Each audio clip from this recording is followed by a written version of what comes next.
Well, a very good evening and welcome to a special broadcast right here on CNBC TV 18. Now, the date today is significant, 24th of August. And the reason it's significant is because exactly a year back, 24th of August 2017, is when a landmark, a 9-judge bench of the Apex Court had held by way of a landmark judgment that each and every one of the 1.2 billion citizens of the country has a constitutionally guaranteed fundamental right to privacy that is enforceable, and that has to be guaranteed by the state. Now, the reality a year later is that as of right now, we do not have a legal framework for enforcement of that fundamental right. What we have instead is the Sri Krishna Committee report. Now, keep in mind that after 12 months of deliberations, the Sri Krishna Committee had come out with a detailed set of recommendations as well as a draft bill. Now, that draft bill is up for public consideration. It is up for public comments. Following that, the next step would be seeking the nod of the cabinet, and after that, the parliamentary processes would follow. It sounds like a lengthy process, quite fairly, because it is quite a lengthy process. And in the meanwhile, MeitY, or the Ministry of IT, has not issued a deadline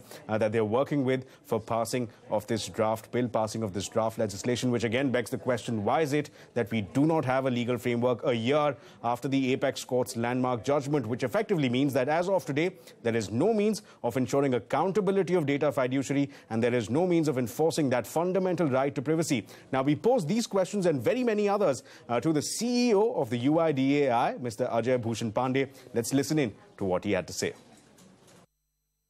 First question, sir, would be on the latest initiative, which is with respect to facial recognition. Just describe for the benefit of our viewers as to how this strengthens the framework in place in terms of verification. There's a 2-step verification that UIDAI is now contemplating, the second stage being facial recognition. How does it make the system stronger? You see, we have recently introduced this facial authentication in our authentication system. Earlier, the authentication used to happen through the fingerprint and iris. So what we saw in the field was that there are a section of people who maybe particularly those who are senior citizens or those who are engaged in manual labors, their fingerprint lines were weaker or worn out.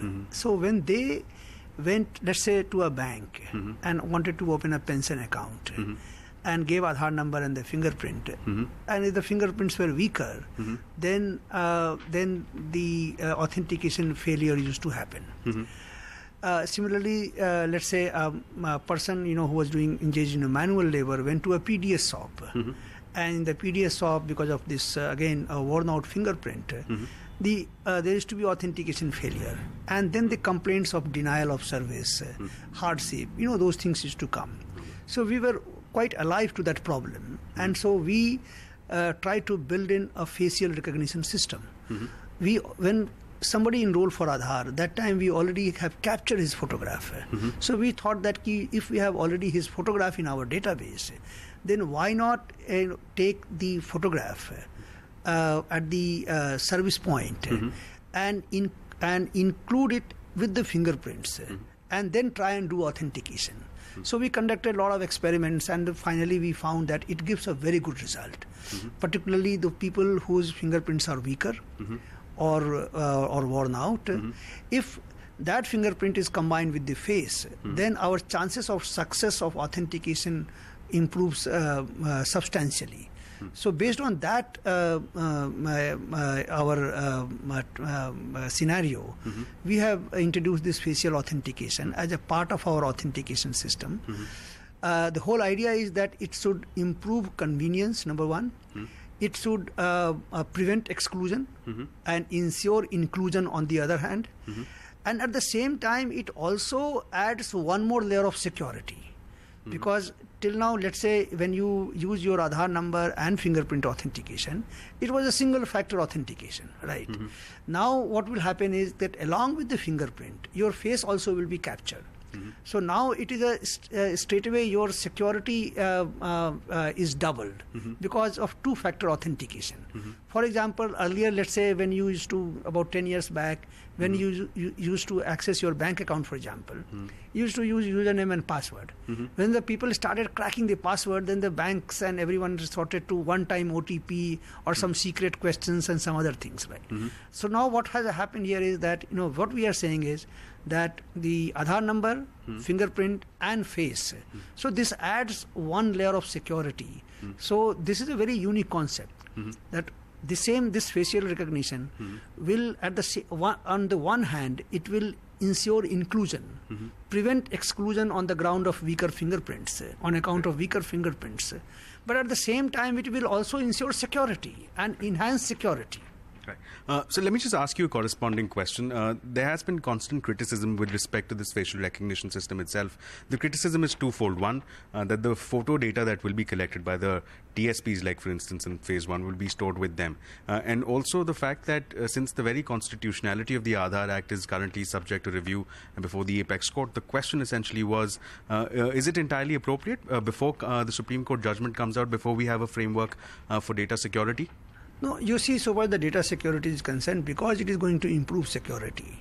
So therefore, there should not be any apprehension on the account of the data privacy or the security, so far as the facial recognition is concerned.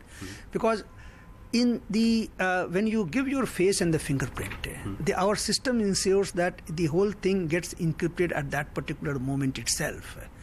And that gets encrypted by 2048-bit encryption. And that encrypted packet comes to us. So nobody can have access to that information which is in the packet, which is your fingerprint and face and Aadhaar number. All three information comes to us, and then we are able to authenticate. So from that angle, people should not have any apprehension at all. And I would like, that people should not have any such apprehension. So far as the telecom subscribers are concerned, so what we have advised them is that wherever they are not getting the because we have right now it is on an optional basis, in the sense that we have said that at least 10% of your authentication requests should include the face. Now what happened to the less 90%?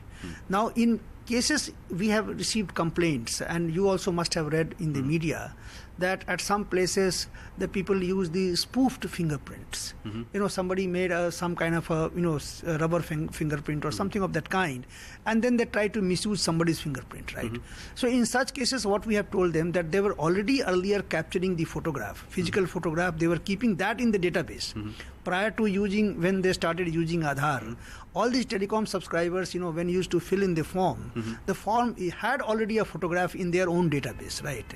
So what we have told them that when they are sending a request to us, in cases where they are not capturing the photo, they should keep a local photograph inside their database, so that tomorrow if there is any dispute comes, that somebody says that I did not apply for that number, how did in my name this particular SIM card was issued? In such cases, if they have captured the live photograph of the applicant, it will actually help the traceability, that who applied for the SIM card and who got it. Right. There was a recent incident which led to, again, a lot of people going out of their way, putting their numbers online, and that raised security concerns. Did that, in a manner of speaking, perhaps do more of a disservice to Aadhaar as compared to perhaps what was intended in the first place?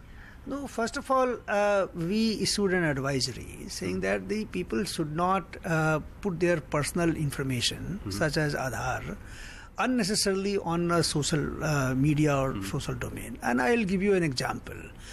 You use your debit card, credit card, PAN card everywhere, right? And you share with wherever you want to do share. But do you ever put your debit card number, credit card number, or PAN number, or your passport number on a social media, or Twitter or Facebook? So we have issued a detailed FAQ just few days back, and we have said that in case of an Aadhaar, Aadhaar has to be used very freely. You can give your Aadhaar card to everyone, and you can rest assured that nobody will be able to misuse your Aadhaar number, even if you know your Aadhaar number, because Aadhaar number, if it is to be used for proving your identity, your fingerprint is required. Now, as we discussed just now, your face also will be required after some time, right? So your usage of Aadhaar number is not possible unless until it is accompanied by a fingerprint or OTP and face and iris and so and so. However, so far as the putting the Aadhaar number on the social media and other things are concerned, these are completely unnecessary, because credit card when you use, your debit card when you use, You use your debit card, credit card with OTP and your signatures and other things, right? Correct. But still you don't put your debit card, credit card details on the internet. So basically it is more a question of, your own privacy. So, or for your privacy's sake, you should not be putting such unnecessary. But very quickly, details. sir, it caused more harm than perhaps good as far as users and Aadhaar enrolling. No, I wouldn't say that whether it caused harm and or the benefit. But then definitely, I would like to advise everyone that they should freely use Aadhaar. Aadhaar is safe and secure, number one. And they should not put their personal detail, whether Aadhaar, or whether debit card or credit card or PAN number or their bank account number. They should not put such personal details on the internet or on the Facebook or Twitter. So I think this is the basic personal, the privacy, hygiene norms one has to follow. Right. If one, because in this digital age, one has to take certain precautions so that there is no unwarranted invasion on the privacy. So it is more a question of privacy rather than the security.